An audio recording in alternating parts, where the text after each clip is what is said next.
যেভাবে বিপন্ন হতে যাচ্ছে বৈশ্বিক খাদ্য নিরাপত্তা। ইরানে হামলার হুমকি দিল সৌদি আরব।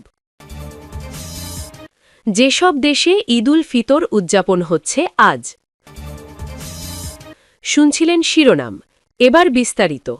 তার আগে অনুরোধ থাকবে, ইরানকে ভালোবেসে থাকলে চ্যানেলটি সাবস্ক্রাইব করবেন।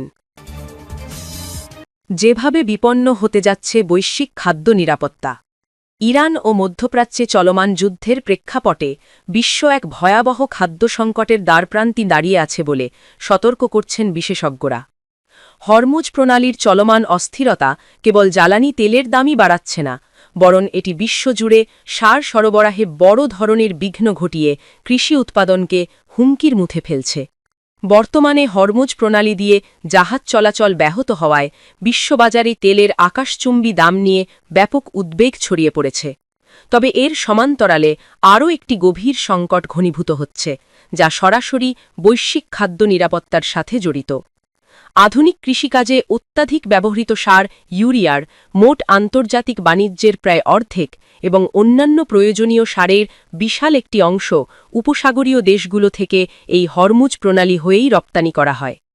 বিশেষজ্ঞদের মতে, বৈশ্বিক কৃষি ব্যবস্থা এই গুরুত্বপূর্ণ নৌপথের ওপর এতটাই নির্ভরশীল যে এখানে সামান্যতম বিঘ্ন ঘটলে বিশ্বজুড়ে সারের তীব্র সংকট দেখা দেবে।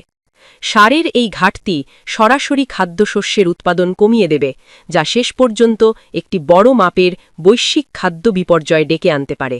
ফলে জ্বালানি সংকটের পাশাপাশি সারের এই অপ্রাপ্যতা সাধারণ মানুষের খাদ্য তালিকায় বড় ধরনের নেতিবাচক প্রভাব ফেলার আশঙ্কা তৈরি করেছে। ইরানে হামলার হুমকি দিল সৌদি আরব।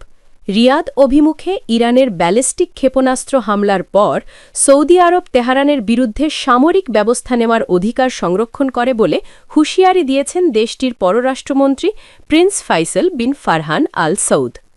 বুধবার 18 মার্চ রিয়াদে আয়োজিত এক সংবাদ সম্মেলনে তিনি অত্যন্ত কঠোর ভাষায় জানান যে তেহরানের সাথে দীর্ঘ প্রচেষ্টায় গড়ে ওঠা সমস্ত বিশ্বাসের সম্পর্ক এখন পুরোপুরি ভেঙে চুরমার হয়ে গেছে। 3 সপ্তাহ ধরে চলা এই যুদ্ধে সৌদি আরবের পক্ষ থেকে এটি এখন পর্যন্ত সবচেয়ে কড়া প্রতিক্রিয়া। ইরান অভিযোগ করে যে বুধবার 18 মার্চ ইসরায়েল তাদের বিশাল দক্ষিণ পার্স গ্যাস ফিল্ডে হামলা চালিয়েছে, আর এর প্রেক্ষিতেই ঘটনার সূত্রপাত।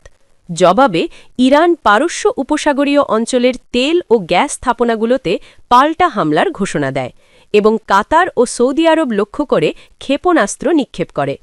সৌদি পররাষ্ট্রমন্ত্রী ইরানের এই কর্মকাণ্ডকে প্রতিবেশী দেশগুলোর বিরুদ্ধে পরিকল্পিত বৈরী আচরণ হিসাবে অভিহিত করেছেন।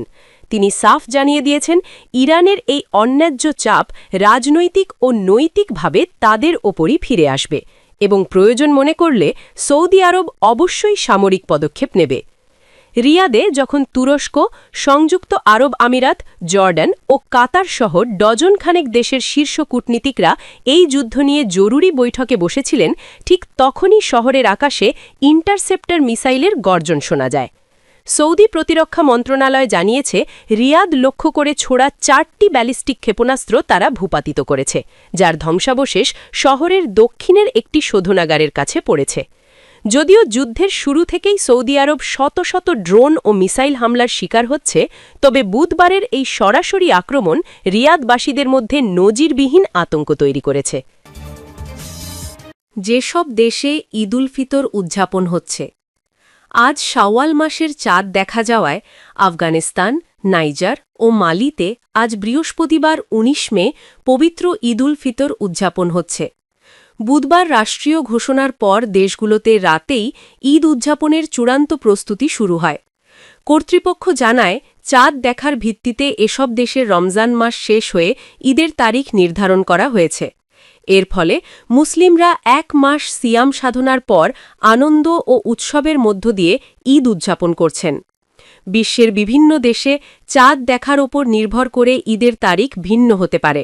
ফলে কিছু দেশে একই দিনে ঈদ উদযাপিত হলেও অন্য দেশে একদিন পর পালিত হবে। ধর্মীয় তাৎপর্যের দিক থেকে ঈদ উল ফিতর মুসলিমদের অন্যতম প্রধান উৎসব, যা সংযম, দানশীলতা ও ভ্রাতৃত্ববোধের বার্তা বহন করে।